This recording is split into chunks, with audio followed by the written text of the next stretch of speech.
Good morning, students. This is Rajkumar Patel from Government Higher Secondary School, Buniyadi. I am from ISECT. Okay, now I am going to teach you session number 12. My topic is describing a lost item.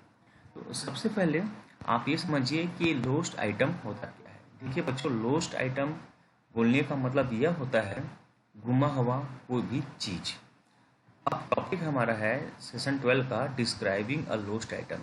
तो जो lost item होगा, जो चीज़ आपको गुम जाएगा, उसे आप कैसे डिस्क्राइब करेंगे। तो यहाँ पे बुक में एग्जांपल दिया हुआ है कि मान लीजिए आपका एक बुक है, वो आपने गुमा डाला, तो उसको आप कैसे डिस्क्राइब करेंगे कि बुक क्या था, कैसा था। देखिए इसमें आएगा name of book, others name मतलब बुक के राइटर का name, size of book, description of a cover, cover कैसा था, पब्लिशर नेम।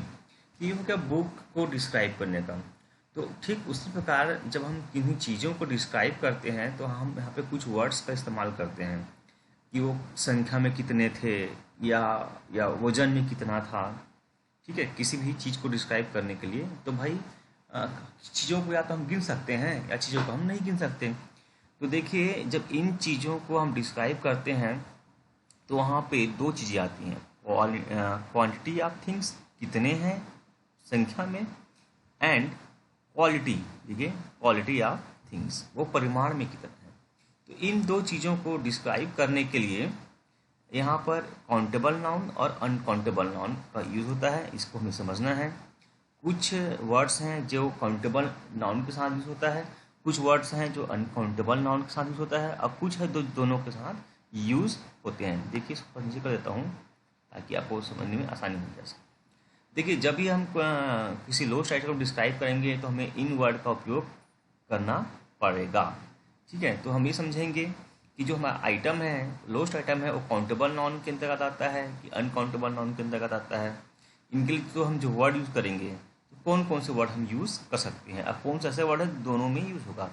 देखिए हम सबसे पहले बात करते हैं काउंटेबल नाउन्स की, ऐसे नाउन जिन्हें हम गिन सकते हैं। तो मान लीजिए कुछ कुछ हमारा ऐसा लोस्ट आइटम है जिनको हम गिन सकते हैं, तो उनके सामने कौन कौन सा वर्ड आएगा, many, a few, several, a couple of, and none of the. अगर मान लीजिए वो अनकाउंटेबल नाउन है तो much, a little, a bit of, a great, a good या अ ग्रेट डील ऑफ। कुछ वर्ड्स हैं दोनों में यूज होंगे, some, any, all of the, most of the, a lot of, lots of, plenty of. देखिए अब आपको बताता हूँ काउंटेबल नाउन अनकाउंटेबल नाउन होता क्या है। ऐसे नाउन जिन्हें हम गिन सकते हैं जैसे कि chair, book, pen, copy, pencil, इन्हें आप गिन सकते हैं कितने हैं। तो इनको बताने के लिए हम many, a few, several, couple of, in words का इस्तेमाल करेंगे। कुछ नाउन अनकाउंटेबल जिन्हें हम नहीं गिन सकते, जैसे पानी, भोज्य पदार्थ, इनको आप नहीं गिन सकते, तरल पदार्थों को आप नहीं गिन सकते। ठीक है, स्टार्स हैं उनको भी आप नहीं गिन सकते। स्टार्स को आप काउंट कर सकते हैं लेकिन उनकी संख्या नहीं बता सकते हैं, स्टार को आप गिन सकते हैं। कुछ नाउन होते हैं, कुछ वर्ड्स हैं जो दोनों में प्रयोग आएंगे, चाहे काउंटेबल हो चाहे अनकाउंटेबल। तो मैं आपको थोड़ा थोड़ा इनका मतलब बताते चलता हूँ ताकि आगे हम जो एक्सरसाइज करेंगे उसमें आपको आसानी होगी। मीनी का मतलब होता है कई, मच मतलब भी होता है कई, लेकिन ये मीनी यूज होता है काउंटेबल नाउन के साथ में और ये मच होता है अनकाउंटेबल नाउन के साथ में, और दोनों जगह यूज़ करें तो सम आएगा। ठीक है, अ फ्यू मतलब कुछ, सॉरी फ्यू मतलब कुछ, अ फ्यू मतलब बचे हुए कुछ। ठीक है, लिटिल मतलब कुछ और अ लिटिल मतलब बचे हुए कुछ। देखिए ये जो फ्यू वर्ड है वो काउंटेबल नाउन से यूज होगा, और ये अनकाउंटेबल नाउन अगर होता है तो लिटिल होता है। जैसे कि एक गिलास में थोड़ा सा पानी है तो वहाँ पे लिटिल यूज हो जाएगा, और उसी को बोलेंगे कक्षे कमरे में कुछ बच्चे हैं तो आ जाएगा फ्यू। ठीक है, समझ रहे हैं मेरे ख्याल से। और दोनों को जो दोनों में उपयोग करना है आपको, काउंटेबल अनकाउंटेबल में आएगा एनी। देखिए सेवरल मतलब क्या होता है, कई होता है, कई, ये होगा काउंटेबल नाउन साथ में। अ बीट ऑफ मतलब होता है थोड़ा सा, ये होगा अनकाउंटेबल नाउन साथ में। और दोनों में यूज करना है तो ऑल ऑफ दी या most of the.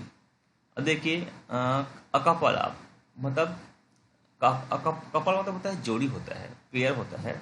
A couple of हो सकता है मतलब एक जोड़ी, एक पेयर। ठीक है, ये होगा काउंटेबल साथ में। अ गुड डील ऑफ या फिर अ ग्रेट डील ऑफ, ये होगा अनकाउंटेबल साथ में। दोनों यूज करना है तो अलॉट ऑफ या फिर लॉट्स ऑफ। देखिए काउंटेबल नाउन है तो नन ऑफ दी, ये वर्ड हम यूज करते हैं दोनों। इस देखिए नन ऑफ दी के बाद यहाँ पे हम 2, 3, 4, 5 अबाउट सब लिख सकते हैं। इसका मतलब जितने भी दिए हैं उनमें से कोई भी नहीं। अब देखिए इसी में है, अगर दोनों उपयोग करें काउंटेबल अनकाउंटेबल में तो प्लेंटी आप बहुत सारे एग्जाम्पल देखिए।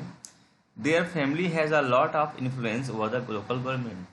अ लॉट ऑफ मतलब होता है बहुत सारे, तो इसको हम गिन सकते हैं क्या। अ लॉट ऑफ देखिए कहाँ आया है, देखिए अ लॉट ऑफ दोनों में होता है, काउंटेबल एंड अनकाउंटेबल।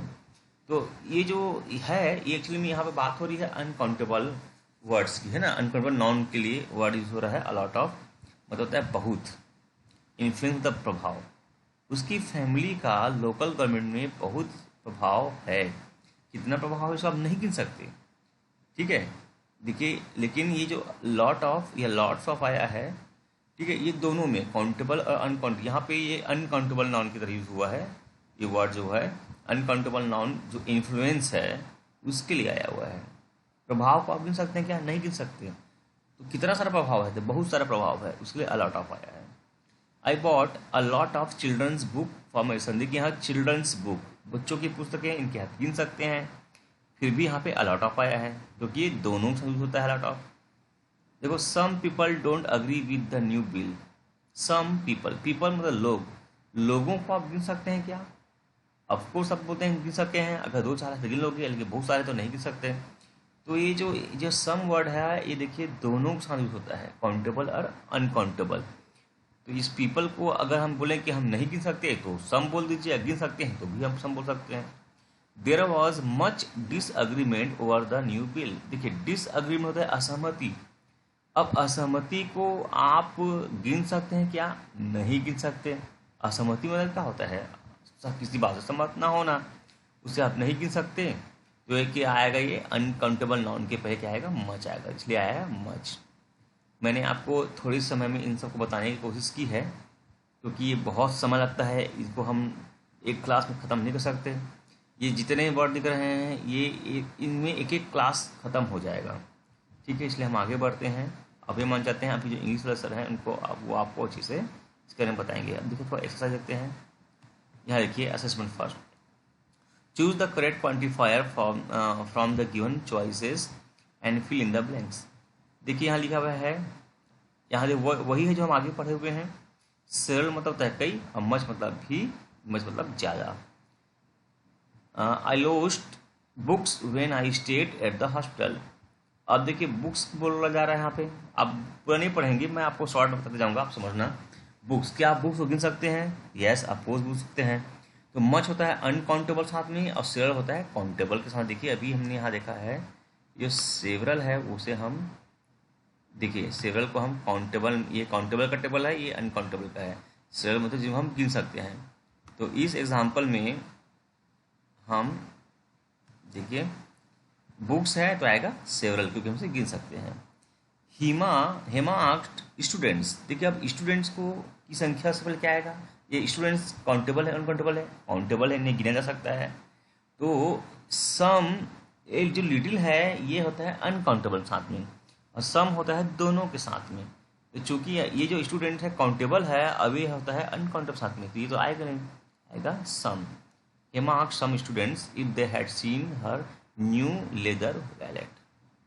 देखिए the warden confirm that thefts चोरियाँ, चोरियाँ कितनी चोरियाँ हुई हमसे गिन सकते हैं। देखिए अ फ्यू या एनी। अब देखिए फ्यू जो है वो काउंटेबल नाउन के साथ होता है, और एनी जो है दोनों के साथ होता है। तो इसे आप एक बार पढ़े सेंटेंस को, the warden confirm that blank space theft had occurred in the hostel, so she had every room check. कुछ चोरियां हुई है बोल रही हैं वार्डन महोदया, इसलिए वो क्या करते हैं, सभी रूम को चेक कराती हैं कितनी चोरियां हैं। तो अ फ्यू गिन सकते हैं ना भाई, तो आएगा ये अ फ्यू, कुछ चोरियां हुई हैं। देखिए स्टूडेंट्स आया हुआ यहाँ पे, इसको काउंट कर सकते हैं, तो जाहिर बात है मस्ट तो आएगा नहीं, क्या आएगा अ लॉट ऑफ। ये बहुत शॉर्ट तरीका हुआ है सब इनको देख देख कर भरने का। अब देखिए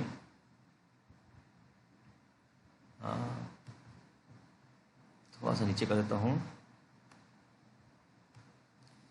फाइनली, अंततः, of the lost item, much या मेनी। देखिए लोस्ट आइटम इसको आप गिन सकते हैं, राइट। तो मच आता है अनकाउंटेबल साथ में, मेनी आता है काउंटेबल साथ में, तो क्या आएगा many. Many of the lost item were found in Hema's room.